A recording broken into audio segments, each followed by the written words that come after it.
Good afternoon, everyone. Thanks so much for being here. It's a real pleasure to have the opportunity to talk to you, and it's a real pleasure actually to have the opportunity to speak after Paul and Anil. The theme for our lunchtime triple keynote really is one of innovation. It's one of wonder. It's one of looking forward and being very optimistic, I think, about the future. And what's funny is I've been coming to these shows for years now, probably 5 or 6 years. Not Interdrone, but AUVSI and many others. And there is a spirit of optimism, I think, in the air that's very different than conversations years ago when there was so much uncertainty about the regulatory environment, about what might come. And so today I want to talk about innovation. I want to talk about the future of flight. I think these are really exciting times for us. Exciting times in our industry. In just a few minutes, the doors will open, we'll walk through the convention floor, and we will learn about the latest innovations from entrepreneurs, inventors, and operators in our fledgling industry. We've come a long way, and the best is yet to come.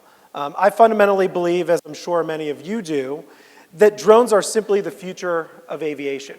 We've only scratched the surface of what is possible, and the future holds out enormous potential and promise.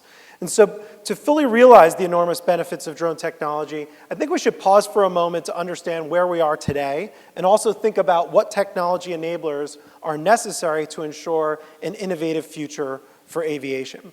A few in this room need to be told about the impact Part 107 will have on the industry. In fact, I imagine many of you are Part 107 operators, or you are 333 exempted operators who have been operating for a while. We're already hearing projections that 600,000 operators will be conducting commercial operations by this time next year.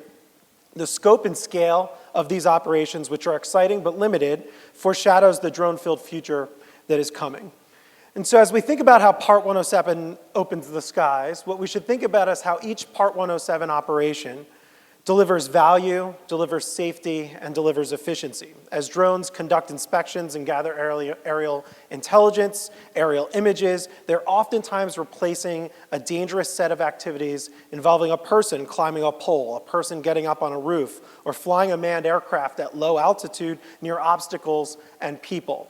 Few can argue with the benefits to safety that flow from Part 107 operations. In fact, the Department of Transportation and the FAA, in their own economic analysis of Part 107, said that even if one additional operation saves just one life, the costs-benefit analysis hedges largely in favor of enabling and encouraging more operations of unmanned aircraft.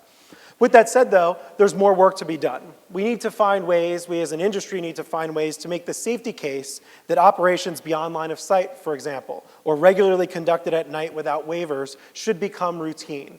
After all, replacing otherwise dangerous and inefficient activities at night is just as much a boon to safety and efficiency as it is if we're replacing those same dangerous activities during the day.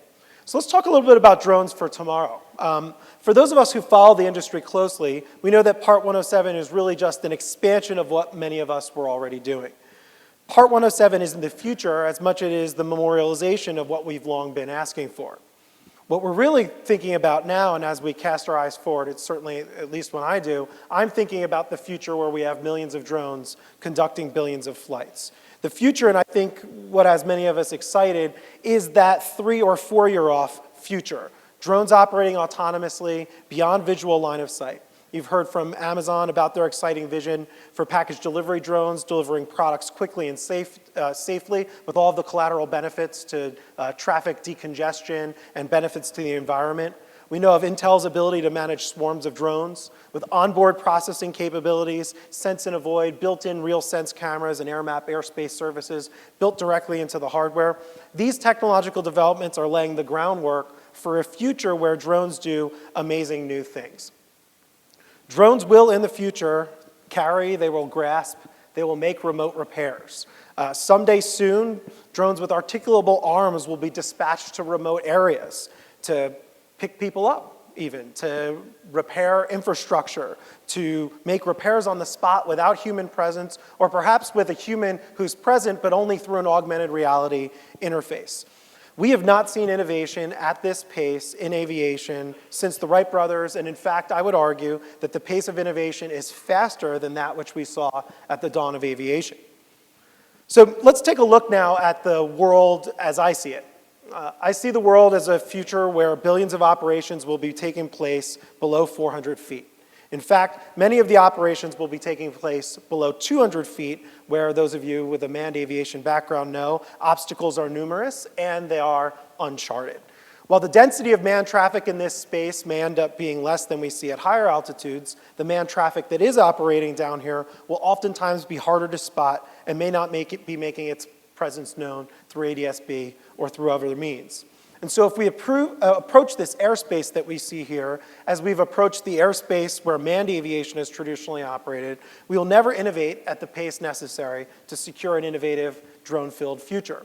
We have to recognize that not only there are obstacles in this low-altitude airspace, but there are also ways of having greater connectivity, of knowing what's going on in the airspace below 400 feet, in the airspace below 200 feet, and connecting our devices to that information and to that infrastructure.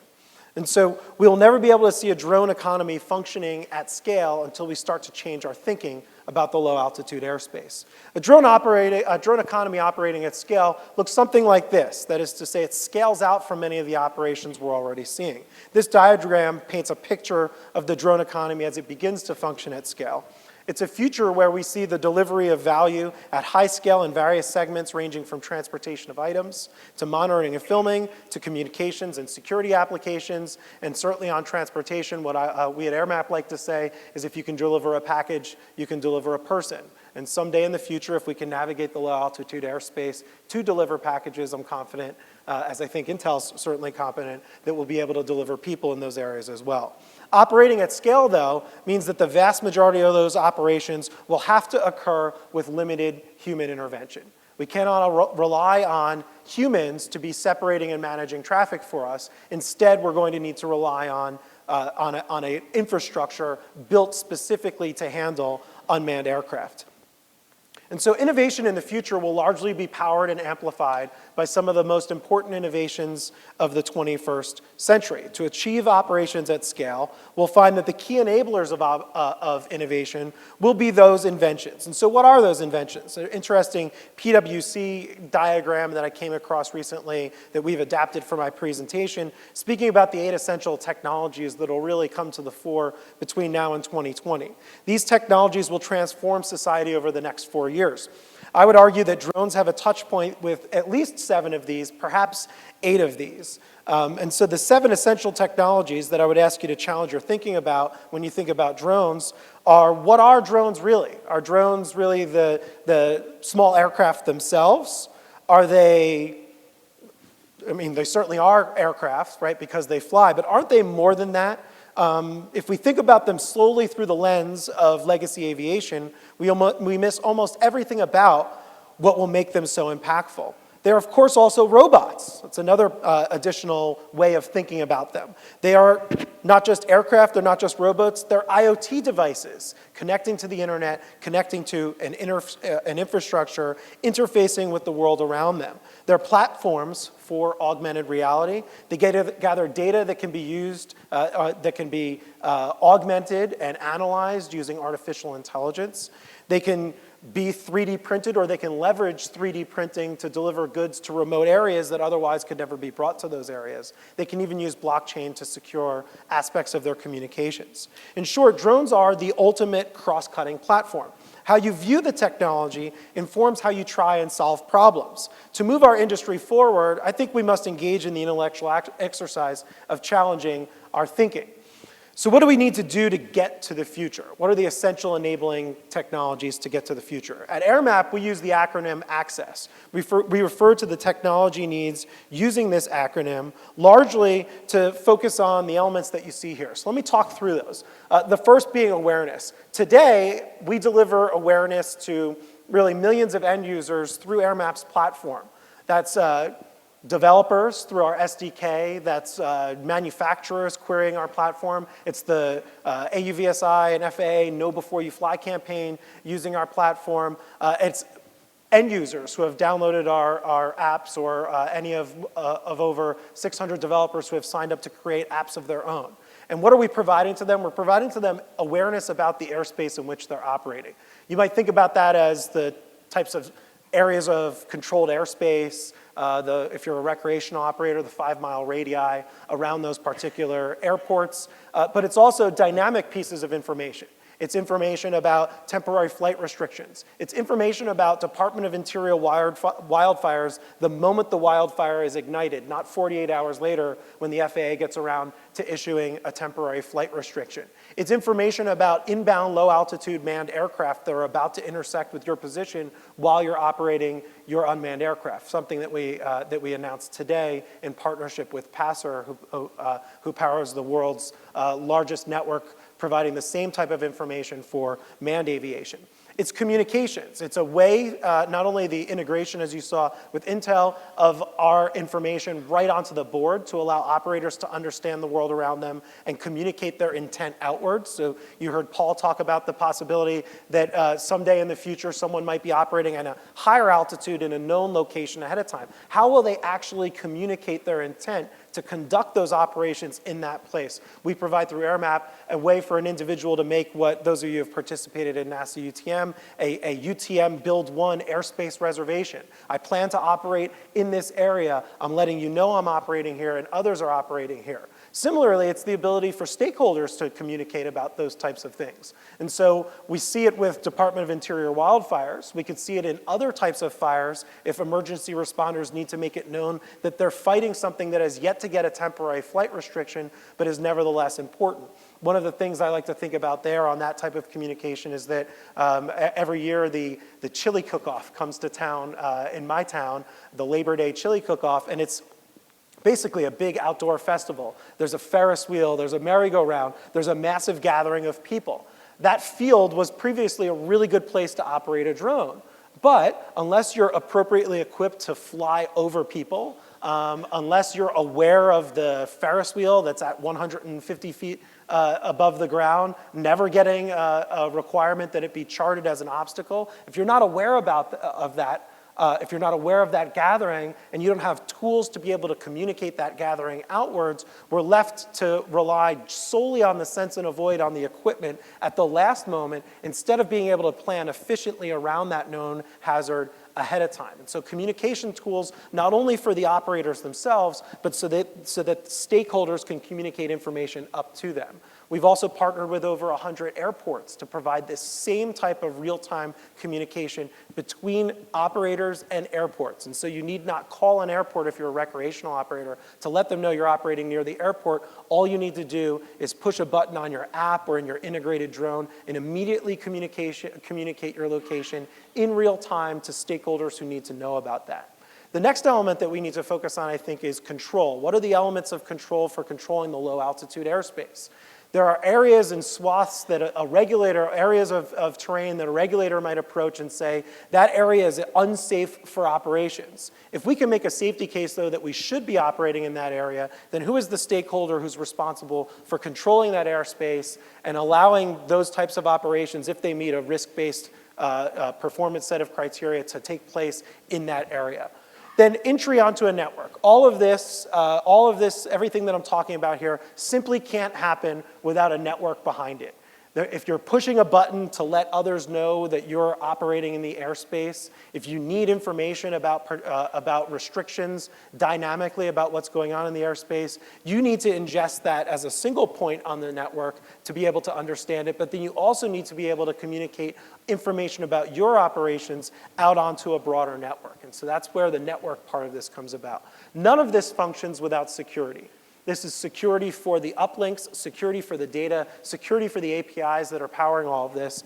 And then ultimately, we believe that all of this leads to scalable safety. That as each new technological development comes about, we're able to ratchet up, open up more airspace, and deliver an enhanced safety because we're communicating all of this information in real time. We're not relying on the devices themselves to merely see and avoid that which is around them, but instead we're supplementing that by seeing, avoiding, and understanding the airspace in which the aircraft is operating. And building a network like that is what will allow us to have millions of autonomous drones conducting billions of flights in the future. All of this can be powered by APIs. And if you're skeptical about this, let me just tell you that we're already doing this at AirMap today at scale.